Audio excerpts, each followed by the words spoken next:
সাধু সঙ্গ করো। বলে তবে কি হবে? বলে আস্তে আস্তে দেখা যাবে নিজের ভেতরে যে দুঃখ কষ্ট জ্বালা যন্ত্রণা হিংসা ঈর্ষা দোষ নানান রকমের দোষ আছে, এগুলো আস্তে আস্তে আস্তে আস্তে কিভাবে যেন পরিষ্কার হয়ে যাচ্ছে। উদ্ধব গীতার কিছুটা জায়গা মানে ওইখান থেকে শুরু করছিলাম, উদ্ধব গীতাটা একটু আলোচনা করবো বলছিলাম। আলোচনাটা শুরু করেছিলাম যে এখানে দত্তাত্রেয়ের কথা বলা হচ্ছে। দত্তাত্রেয় বলছেন যে তার 24 গুরু ছিল, কিভাবে কিভাবে তিনি দেখছেন জীবনটাকে, কিভাবে দেখছেন, কিভাবে সবার থেকে শিখেছেন সেটা বলছেন। তো গতদিন বলছিলাম যে বৃক্ষের কথা, পর্বতের কথা, তারপরের জায়গাটা পড়ছি। তারপরে বলছেন দত্তাত্রেয় যে আমি বায়ুর থেকে শিখেছি। বলছেন বায়ু আমার গুরু। বলছেন বায়ুর থেকে কি শিখেছি? যে প্রাণবায়ু এবং বহির্বায়ু। বলছেন প্রাণবায়ু মানে যেটা আমরা শ্বাস প্রশ্বাস নেই, এবং যে শক্তির সাহায্যে, যে প্রাণের সাহায্যে আমার সমস্ত রক্ত চলাচল সমস্ত কিছু, যেটা দিয়ে আমার দেহের সমস্ত কার্য নির্বাহ হয় যে শক্তির সাহায্যে, সেটাকে এক কথায় তার মূলটা হচ্ছে, মূল প্রাণটা হচ্ছে যে শ্বাস প্রশ্বাস নিচ্ছি, সেই প্রাণবায়ু। বলছে এই প্রাণবায়ু, বলছে এই দেহের সমস্ত কিছু তো হচ্ছে, আমি প্রাণবায়ু থেকে শিখেছি যে আমাদের ইন্দ্রিয়গুলো সমস্ত কিছু করছে, নানান রূপ দেখছে, বর্ণ দেখছে, স্পর্শ নানান অনুভব করছে, নানান ধরনের অনুভব তারা করছে, কিন্তু এই দেহের মধ্যেই প্রাণবায়ু আছে, সে কিন্তু কোনো কিছুর সাথে লিপ্ত হয় না।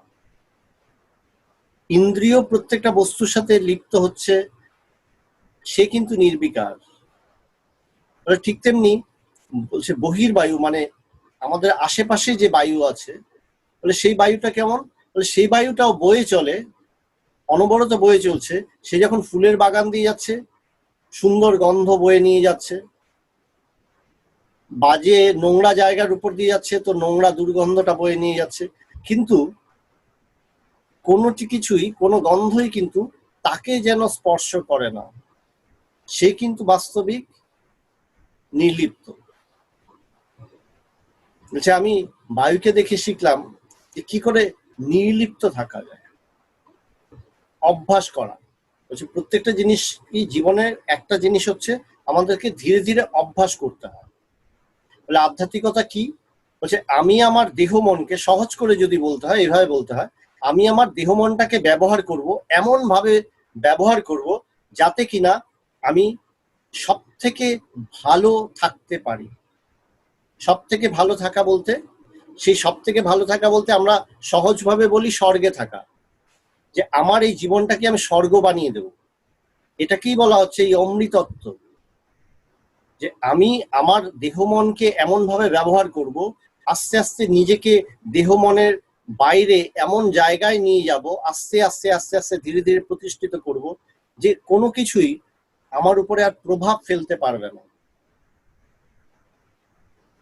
তো দত্তাত্রেয় যদুকে বলছেন যে দেখো আমি বায়ুর থেকে এটা শিখেছি, কি করে নির্লিপ্ত থাকা যায়। বায়ু কিন্তু সবকিছুতেই সে নির্লিপ্ত।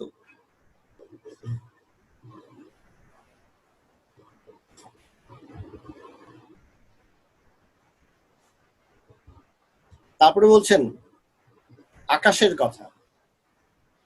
বলছেন যেমন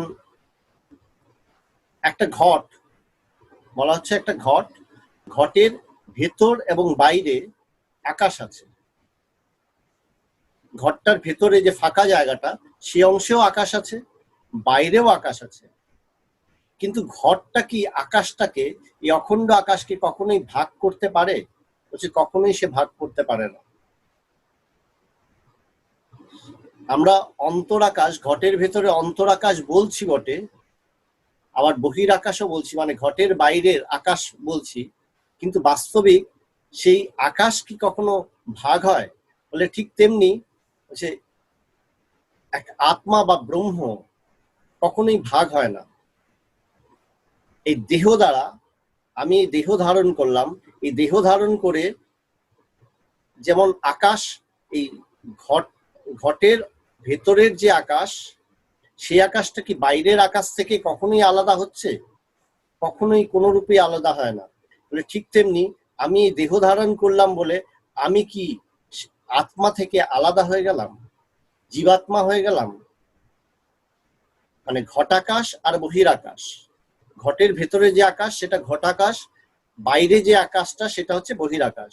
বলছে ঘটাকাশ কি বহিরাকাশ থেকে আলাদা?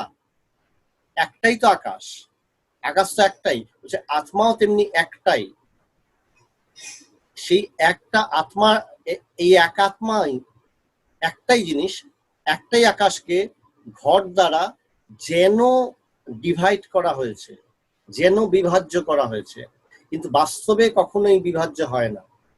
বলে এইটা যেমন বোঝা যায়, ঠিক তেমনি এটাও বোঝা যায়, এই বিচার দ্বারা এটাও বোঝা যায় যে আমি সেই পরমাত্মা, আমি সেই পরমাত্মা, আমি কখনোই জীবাত্মা হতে পারি না। ঘট কখনোই সে ভেতরের আকাশ আর বাইরের আকাশকে আলাদা করতে পারে না, তেমনি এই দেহ আমাকে আত্মা থেকে কখনোই আলাদা করে জীবাত্মা বানাতে পারে না।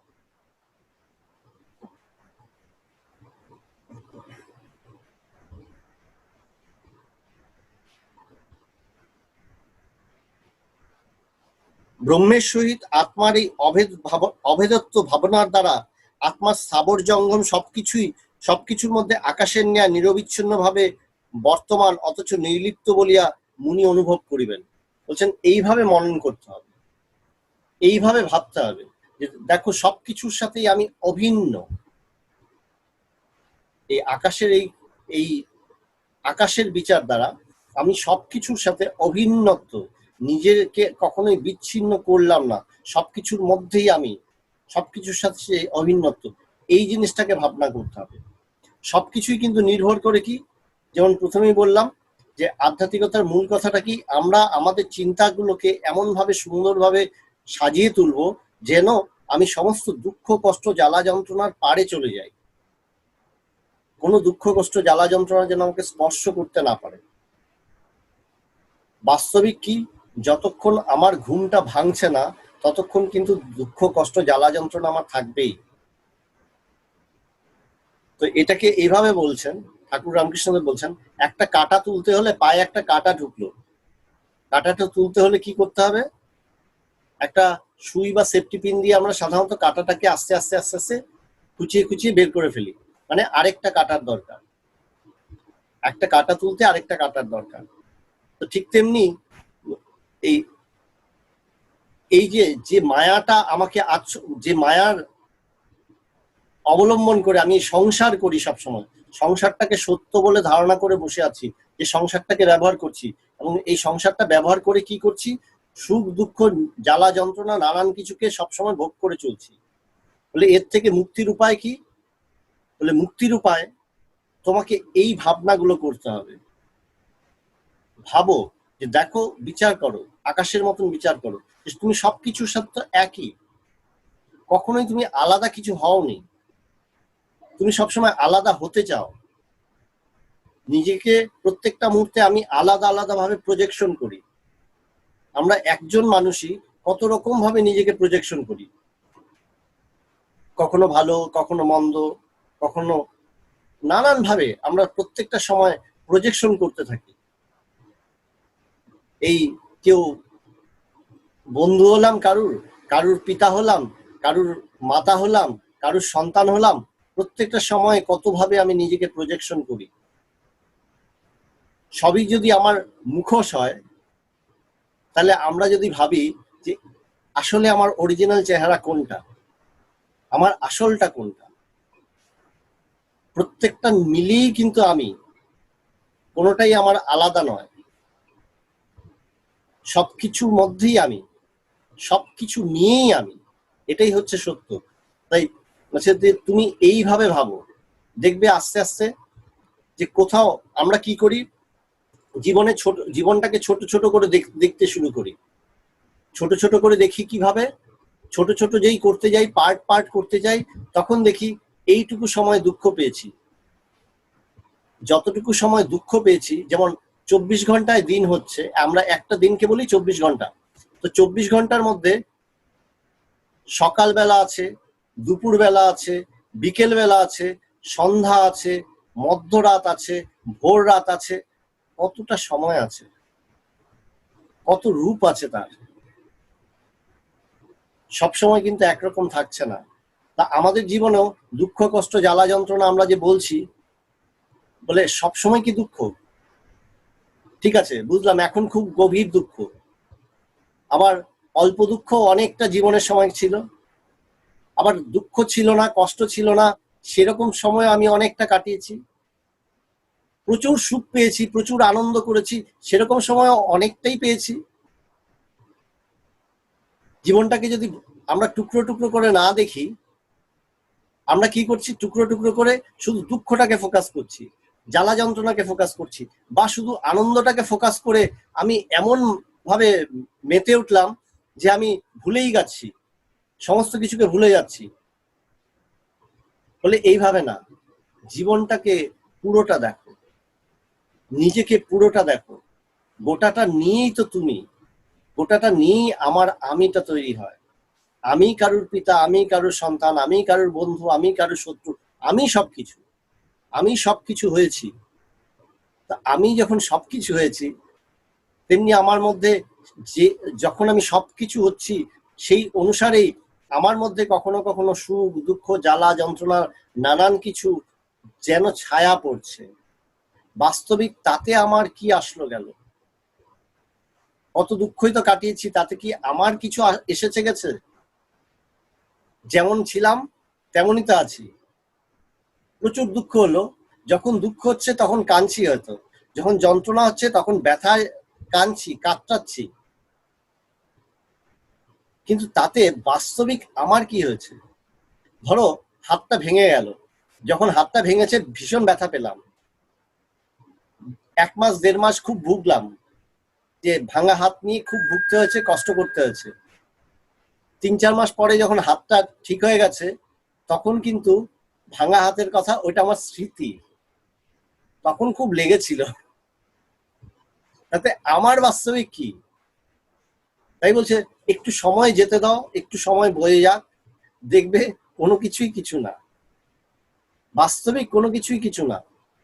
আমরা শুধু অদ্ভুত ভাবে প্রত্যেকটা মুহূর্তকে সত্য বলে সেটাকে বাড়িয়ে দেখানোর চেষ্টা করি।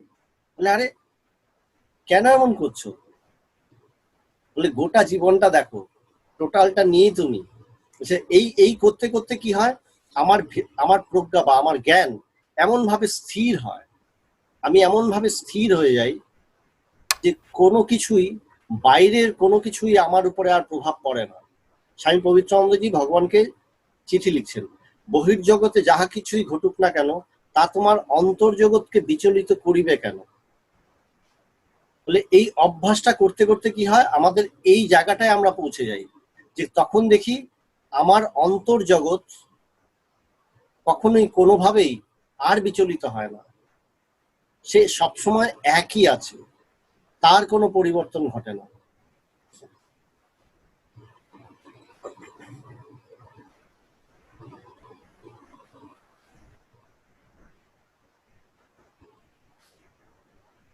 তারপরে বলছেন, বায়ুর দ্বারা চালিত ধূলি মেঘ প্রভৃতির সহিত আকাশ যেমন লিপ্ত হয় না, কালের প্রভাবে ক্ষিতি তেজ ও জলের দ্বারা নির্মিত এই দেহের সহিত আত্মা সেরূপ কোনোভাবেই লিপ্ত হয় না। বলছে কি, সেই নির্মল আকাশ মেঘ তৈরি হলো, ধুলা ধুলা জল জলীয় বাষ্প সবকিছু দিয়ে মেঘ তৈরি হলো, মেঘ কিন্তু সেই আকাশের সাথে কখনোই মেশে না। ঠিক তেমনি বলছেন আমাদের এই দেহ এই পঞ্চভূতের দ্বারাই সৃষ্টি হয়েছে, পঞ্চভূতের দ্বারা সৃষ্টি হওয়া এই দেহ বাস্তবিক আমার আত্মার সাথে কখনোই মেশে না, তার থেকে সবসময় আলাদাই। আকাশ আর মেঘ যেমন চির আলাদা, তেমনি এই দেহ এবং আমি চির আলাদা, কখনোই এক নই। মেঘ যেমন আকাশের উপরে ভেসে বেড়ায়, তেমনি আমার মন, আমার দেহ সেই পরমাত্মার মধ্যেই ভেসে বেড়াচ্ছে। আমি আমার জীবনটাকে কি করছি ভালো করে যদি দেখি, গোটা জীবনটাকে আমি কখনোই ভাবি না একসাথে। যখন চিন্তা করছি আমার চিন্তা কিন্তু ছোট, যেন এটা কেমন যে একটা বিরাট বড় মাঠ আছে, এ প্রান্ত থেকে ও প্রান্ত যেন দেখা যায় না, তার মধ্যে আমি একটা ছোট্ট ফুটো তৈরি করেছি, সেই ছোট্ট ফুটো দিয়ে সেই মাঠটাকে দেখার চেষ্টা করছি। কি করব, ফুটোটা যেমন যেমন ঘুরবে আমার কাছে কিন্তু মাঠের এক একটা পার্ট এক এক সময় প্রকাশ হবে, আমি দেখতে পাবো। বাস্তবিক আমাদের চিন্তার মধ্যেও যখন আমি আমার জীবনটাকে দেখতে যাই, ঠিক সেইভাবেই কিন্তু দেখি। গোটা জীবনটা কখনো ভাবি কি বলছে আস্তে আস্তে যদি ফুটোটা বড় করতে থাকি, বড় করতে করতে পুরো ফুটোটাই যদি অদৃশ্য হয়ে যায়, পুরোটাই যদি আমার কাছে খুলে যায়, গোটা মাঠটাকে দেখব, দিগন্ত ছাড়িয়ে গেছে, দিগন্ত বলে সীমানাহীন সেই মাঠ, বলছে সেটাই তো আত্মা। বলে আমার মন সেই ছোট্ট ফুটোর মতন, চিন্তাগুলো সেই ফুটোর যেন দৃশ্যগুলো আমি একটু একটু করে যেন দেখতে পাচ্ছি, মাঠের বড় মাঠটার একটু একটু অংশ দেখতে পাচ্ছি, এবং বলছি এই আমি দুঃখী হয়ে পড়লাম, এই আমি সুখী হলাম, এই আমার কত কাজ, এই আমার কত কিছু। বলে ফুটোটা আস্তে আস্তে বড় করতে থাকে, এই বড় করতে করতে করতে করতে সব একাকার হয়ে যায়। তখন বলে তখনই তো আমি পুরোটা দেখতে পাচ্ছি। কিন্তু যখন আমি ফুটোটা বড় করতে বলা হয়, তখন লোকে বলে কি তবে আমার সংসারের কি হবে। বলে এটা মূর্খের কল্পনা। তুমি দেখছো মাঠ, মাঠের ছোট্ট অংশ, বলে ওটা ছেড়ে ওটায় চলে গেলে ওই আগেরটা কি হবে। মানে ক্লাস 1 থেকে বাচ্চারা ক্লাস 2 তে উঠলো, তো ক্লাস 1 এর কি হবে, আমি তো ক্লাস 2 তে চলে গেলাম। বলে আরে 1 এর কি হবে, মানে তোমার জ্ঞানটারই তো বৃদ্ধি হলো, তোমার ফুটোটা যত বড় হবে, যত বড় হবে আমি সেই ফুটোটা, যে ছোট্ট ফুটো দিয়ে ছোট্ট ছিদ্র দিয়ে অল্প একটু দেখছি, সেইটা যত বড় হতে থাকবে আমার দৃষ্টিটা খুলতে থাকবে, তখন দেখা যাবে আমি আর কোনো বিভেদ তৈরি করতে পারবো না, সেই নির্মল আকাশটাই আমি সবসময় উপলব্ধি করছি, টোটালটা মিলিয়েই এক।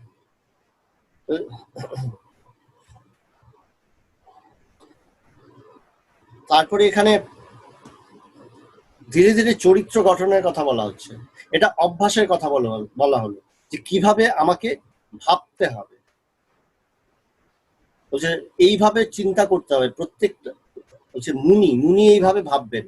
মুনি মানে মনন, যিনি মনন করেন, বলছেন এইভাবে আমরা ভাববো। তারপরে বলছেন আমাদের জীবনের আমাদের কিছু চরিত্রকেও পাল্টাতে হবে। তো চরিত্রকে পাল্টানোর জন্য ইয়ে করছেন, বলছেন কিরকম। প্রথমে বলছেন যেমন যে কোনো জিনিসকে আমরা ধুতে হলে, আমরা পবিত্র হতে হলে কি করি, স্নান করি, পরিষ্কার করি।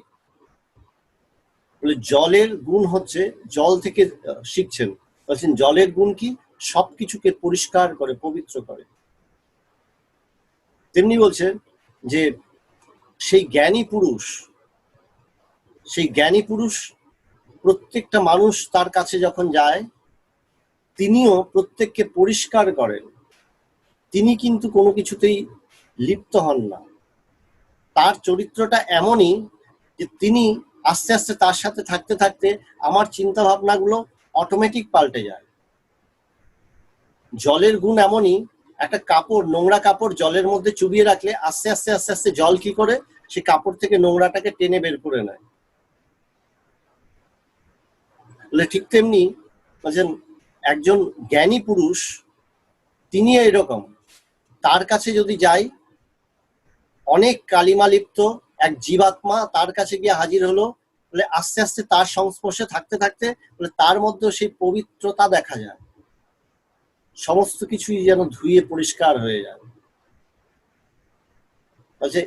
তাই এইটা করতে হবে, তার কাছে গিয়ে একটু থাকতে হবে, একটু বসতে হবে, বসলে পরে থাকলে পরে সাধু সঙ্গ করো, বলে তবে কি হবে, বলে আস্তে আস্তে দেখা যাবে নিজের ভেতরে যে দুঃখ কষ্ট জ্বালা যন্ত্রণা হিংসা ঈর্ষা দোষ নানান রকমের দোষ আছে, এগুলো আস্তে আস্তে আস্তে আস্তে কিভাবে যেন পরিষ্কার হয়ে যাচ্ছে। আমার অজান্তেই দেখা যাবে অনেক কিছু সরে যাচ্ছে, একটু একটু করে সরে যাচ্ছে।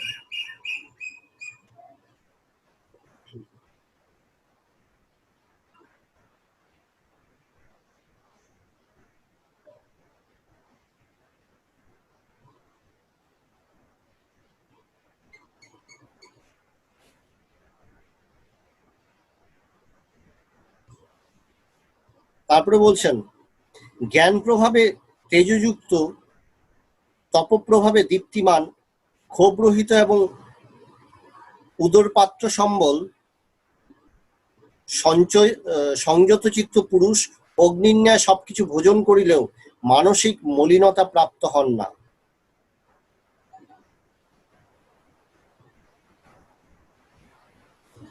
কি বলছেন? যে জ্ঞানী পুরুষ, তার জ্ঞানের তেজ এমন, বুঝছেন, তার সংযম, তপ বলতে একটা জিনিস বোঝায় সংযম, যে আস্তে আস্তে তিনি সমস্ত কিছু, তার চিত্ত বিভ্রম কখনো ঘটে না, মন কোনো অবস্থাতেই বিচলিত হয় না, সেই অবিচলিত থাকেন তিনি। বলছেন যা কিছুই পাচ্ছেন, বলছেন যা কিছুই পাচ্ছেন তিনি সেটাকে গ্রহণ করছেন, তিনি কিন্তু কখনো কোনো অবস্থাতেই বিচলিত হন না, তিনি একই রূপ থাকেন। বলছেন যা যখন যেটা পাচ্ছেন, বলছেন মানে এটা সাধুদের কথা, যে সাধুদের সম্বন্ধে বলা হয় রোজ একরকম ভিক্ষা পাওয়া যাবে না, যা তুমি পাচ্ছ, যেভাবে পাচ্ছ সেটাই তুমি ঈশ্বরের প্রসাদ হিসাবে গ্রহণ করো। জীবনটাও তাই। জীবনটা কি বলে, প্রত্যেকটা দিন সমান যায় না, এটা আমরা সবাই জানি, যেটা ভীষণ বাস্তব কথা, প্রত্যেকটা দিন সমান যায় না, এক একটা দিন এক এক রকম, কোনোটা খুব ভালো, কোনোটা মন্দ, কোনোটা মন্দের ভালো, নানান রকম দিন যায়। বলে সবকিছুর ভেতরেও বলে যখন যেটা যেভাবে আসছে সেই জিনিসের মাঝখানে আমি অবিচলিত থাকার অভ্যাস করব আস্তে আস্তে। বলে এই জিনিসগুলোকে কি হয়, দেখতে দেখতে, ভাবতে ভাবতে, একটু একটু করে অভ্যাস করতে করতে ওটা আমার চরিত্র হয়ে যায়। বলে প্রচুর দুঃখ কষ্ট, বলছে আমি কাজ করছি, কাজ করতে করতে হয়তো দেখা গেল ব্যবসা করছি, যেমন এখন যে পরিস্থিতি কি হয়েছে, বহু দোকানপাট বন্ধ হয়ে গেছে, সবার ব্যবসা বন্ধ হয়ে গেছে, বহু মানুষের চাকরিও চলে গেল। বলে কারোর তো কিছু করার নেই। একটু আগে আমাকে একজন ফোন করেছে, স্বামীজি ছোটখাটো একটা চাকরি জোগাড় করে দিন। আমি দাঁড়া, এই মুহূর্তে আমি কোথা থেকে চাকরি জোগাড় করব? হ্যাঁ, কিন্তু কি করবে বেচারা, তার তো চাকরি নেই, তাকে তো কিছু একটা করতে হবে। প্রচুর মানুষের চাকরি চলে গেল, প্রচুর মানুষের ব্যবসা, যত যা কিছুই ঘটুক না কেন, বলে একটু ধৈর্য রাখো। বলে আমি কিভাবে প্র্যাকটিক্যাল জীবনে কি করব? বলে একটু ধৈর্য রাখো, একটু ঈশ্বরের উপরে বিশ্বাস রাখো, গুরুর উপরে বিশ্বাস রাখো। বলে কি হবে তাতে? বলে তাতে তোমার মনের শান্তিটা বজায় থাকবে। নয়তো কি হবে, সবসময় একটা উৎকণ্ঠা হবে, এইবার কি হবে, আমার চাকরি চলে গেছে, আমার দোকান বন্ধ হয়ে গেছে, আমার টাকা পয়সা কমে যাচ্ছে, আমার সঞ্চয় ভেঙে খেতে হচ্ছে, এবার কি হবে, এবার। এই উৎকণ্ঠা কিন্তু তোমাকে শেষ করবে, ঘুনে পোকার মতন। যেমন ঘুম ধরে সমস্ত আমাদের ফার্নিচার গুলো, ঘর বাড়ি সবকিছু নষ্ট হয়ে যায় ঘুম ধরলে পরে, ঠিক তেমনি ঘুনে পোকার মতন তোমার ভেতরে এই উৎকণ্ঠা তোমাকে নাশ করতে থাকবে।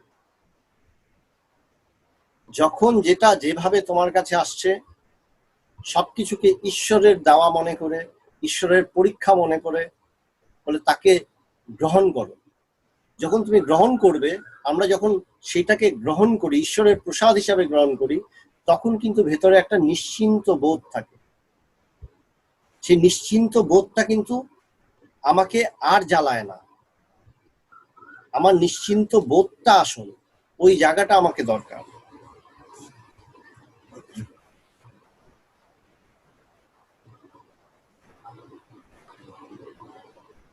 তো এখানে বলছেন যে একজন জ্ঞানী পুরুষের মধ্যে তেজস্বিতা, দীপ্তি প্রভৃতি লক্ষণগুলো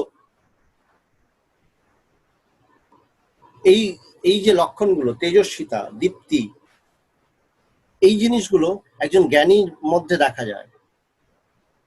সেই জ্ঞানীর সংস্পর্শে কাটাতে কাটাতে কি হয়, সেই চরিত্র লক্ষণগুলো আস্তে আস্তে আমাদের মধ্যেও প্রকাশ পেতে থাকে। তখন আমরাও কিন্তু বিচলিত বেশি হই না, যত যা কিছুই হোক বেশি বিচলিত হই না।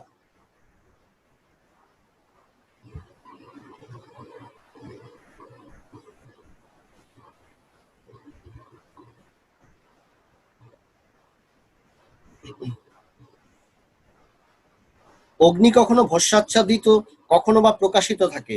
অগ্নি কল্যাণকামী ব্যক্তির উপাস্য হয় এবং অগ্নিতে প্রদত্ত সকল প্রকার আহুতি অগ্নি নিঃশেষে দগ্ধ করিয়া ফেলে। অগ্নির ন্যায় যোগী পুরুষও কোথাও আত্মগোপন করিয়া থাকেন, কোথাও বা নিজের স্বরূপ প্রকাশিত করেন। কল্যাণকামী ব্যক্তিরা তাহার সঙ্গলাভে ধন্য হয় এবং তিনি সর্বত্র শ্রদ্ধা সহকারে প্রদত্ত অন্নাদি গ্রহণ করিয়া দাতার অতীত ও ভাবী পাপকর্ম সমূহের ফলসমূহ ধ্বংস করেন। এখানে এটাকে এভাবে বলছেন যে আগুন যেমন, আগুন বলছে কখনো যেন ছাই চাপা আগুন, আগুনের ফ্লেমটা ওইভাবে দেখা যাচ্ছে না, কখনো আবার সেই ফ্লেমটা দেখা যায়, আগুনের শিখাগুলো দেখা যায়। বলে ঠিক তেমনি বলছেন যোগী বা জ্ঞানী পুরুষ তিনি কখনো কখনো নিজেকে প্রকাশ করেন সবার সামনে, কখনো বা তিনি অতি সাধারণ মানুষের মতন নিজেকে লুকিয়ে রাখেন, তিনি প্রকাশ করেন না। কিন্তু যাই করুন না কেন তিনি কি করেন, তিনি কিন্তু সবার কল্যাণ সবসময় করে যাচ্ছেন, তিনি সবারই কল্যাণ করে যাচ্ছেন। বলছে কি তার কাছে যেই আসে তিনি সকলের সবসময় মঙ্গলময়, তিনি সকলের কল্যাণ করেন। তার কাছে যে আসে তার কাছে আসলে পরে কি হয় বলে প্রত্যেকটা মানুষের যে কর্মফল থাকে তিনি সমস্ত কর্মফল ধ্বংস করে দেন। বলে কিভাবে, তার সেই শক্তি আছে। আগুন যেমন সমস্ত বলছে কোনো কিছুকে আমরা বলি না, যেমন ধরো রাস্ট পড়লো, একটা ইয়েতে রাস্ট পড়লো, ওটা আগুনে দাও, আগুনে দিয়ে গরম করো, তারপরে বাড়ি মারো, দেখবে রাস্টগুলো সব পড়ে গেছে, ওটা পরিষ্কার হয়ে গেছে। ঠিক তেমনি অগ্নি কিন্তু আমাদেরকে শুদ্ধ করে। বলছে জ্ঞানের, এই জ্ঞান হচ্ছে সেই অগ্নির মতন, জ্ঞানী মহাপুরুষের জ্ঞানটা অগ্নির মতন। তার কাছে গেলে পরে কি হয়, আমার অন্তরটা শুদ্ধ হতে থাকে, আমার সমস্ত কর্মের যে নানান কিছু ফল, যেটাকে আমরা সাধারণত পাপ টাপ নানান কিছু ভাবে বলে থাকি, বলে সমস্ত কিছুই ভাবী কর্মের যে ফলগুলো আমার উপরে আসবে সেগুলো সব তিনি ধ্বংস করে দেন তার তপস্যার প্রভাবে। বলছে কি যে স্বীয় তপস্যার প্রভাবে তিনি ধ্বংস করেন, যে আমাদের কল্যাণের জন্য তিনি আমাদের সমস্ত বাজে কর্মের ফলগুলো ধ্বংস করে দেন। এবং কি হয়, আমাদের মধ্যে তার সাথে থাকতে থাকতে আমাদের মধ্যে শুভ কর্মফল মানে আমাদের মধ্যে পবিত্রতা এটা বাড়তে থাকে। তিনি জলের মতন, তিনিই আবার আগুনের মতন। বলছেন জ্ঞানী কেমন, বলছেন জ্ঞানী জলের মতন সবাইকে পবিত্র করে দেন, আবার জ্ঞানী আগুনের মতন সমস্ত যত মলিনতা আছে আবর্জনা আছে সেগুলোকে পুড়িয়ে ছাড়কারও করে দেন। বলছে তুমি সেই জ্ঞানীর সংস্পর্শে যাও, জ্ঞানীর সংস্পর্শে কাটাও, ধীরে ধীরে দেখবে তোমার জীবনটা পাল্টাতে শুরু করেছে এবং একটু একটু করে পুরোটাই পাল্টে যাচ্ছে। আত্মা নির্বিকার, অদ্বিতীয় ও সর্বদা একরূপ। জীবে জীবে যে উচ্চ নিচ প্রভৃতি ভেদের প্রতীতি হয় তাহা দেহরূপ উপাধির ভেদবশত হইয়া থাকে। অগ্নির নিকট হইতে এই শিক্ষা লাভ করা যায়। বলে প্রত্যেকটা মানুষে মানুষে যেমন আমরা বলি না, আমরা এই যে জাত পাত নানান কিছু বলতে থাকি, নানান কিছু বলি যে এ বিরাট, এ ছোট, বলছে এগুলো দেহের উপাধির ভেদবশত এই দৃশ্য হয়। এই সমস্ত কিছুই কিন্তু বলছেন যে জ্ঞানের কাছে সবকিছুই একরকম। ভগবান একটা খুব সুন্দর কথা বলেছিলেন। বলছিলেন, দেখবি এরোপ্লেনে যখন তুই উপরে চলে যাবি, নিচে দেখবি সবকিছুকে সমান মনে হবে, একই রকম লাগবে, আলাদা করে কোনো কিছু বোঝা যায় না। প্রথম যেই আস্তে আস্তে প্লেনটা উপরে উঠতে থাকে, কি হয় বলে প্রথমে বাড়ি ঘর রাস্তাঘাটগুলো সবগুলোই দেখা যাচ্ছে। অনেকটা উপরে উঠে গেলে বাড়ি ঘর রাস্তাঘাট সবকিছুই অদৃশ্য হয়ে গিয়ে শুধু প্লেন মাটিটাই দেখা যাচ্ছে। কোথাও উঁচু নিচু সেইভাবে বোঝার উপায় থাকে না। বলে এই জিনিসটা হয়। বলে জ্ঞানী কি করেন? জ্ঞানী কাউকে এ বড় এ ছোট এইভাবে গ্রহণ করেন না। তার কাছে সবাই সমান, তার কাছে প্রত্যেকেই এক। তিনি সমদৃষ্টিতে সবাইকে গ্রহণ করেন, সমানভাবেই সকলকে গ্রহণ করেন এবং সমানভাবেই সকলের প্রতি একই প্রেম বেলান। প্রেম বলতে যে সবাইকে যে গ্রহণ করেছেন, এটাই তার প্রেম। আমরা সাধারণত ভালোবাসা বলতেই ক্রিয়া সাপেক্ষ বুঝি। প্রেমটাকে সবসময় আমরা ক্রিয়া সাপেক্ষ বুঝি, যে আমি তো তোমাকে ভালোবাসি, তাই আমি তোমার জন্য ফুল নিয়ে আসলাম, আমি তোমার জন্য এই গিফট নিয়ে আসলাম। বলছে ক্রিয়া সাপেক্ষ নয়। বলছেন তিনি তার কাছে কি বলে প্রকাশ সাপেক্ষ। তার প্রকাশে, তার জ্ঞানে সকলের প্রকাশ সমান, সর্বত্র সমান প্রকাশিত। যে প্রত্যেকটা মানুষ একই রকম, কেউ ছোট নয়, কেউ বড়ও নয়, এ মহান নয়, এ ক্ষুদ্র নয়, প্রত্যেকে সমান। তিনি নিজেকেও কিন্তু ওই একই দৃষ্টিতে দেখেন। তিনি নিজেকেও কখনো মহান বলে আলাদা করে বিশেষ, তিনি বিশেষ হয়েছেন, বাকি সবাই সাধারণ, এভাবে তিনি কখনো দেখেন না। জ্ঞানী পুরুষের লক্ষণ এটাই। বলে সাধারণ কেউ কেউ দেখায়, দেখবে বলছে কেউ যদি নিজেকে বিশেষ বলে প্রকাশ করতে চায়, আমি বিশেষ, তাহলে বুঝবে সে মোটেও বিশেষ নয়, সে সেই সত্যকে জানেনি।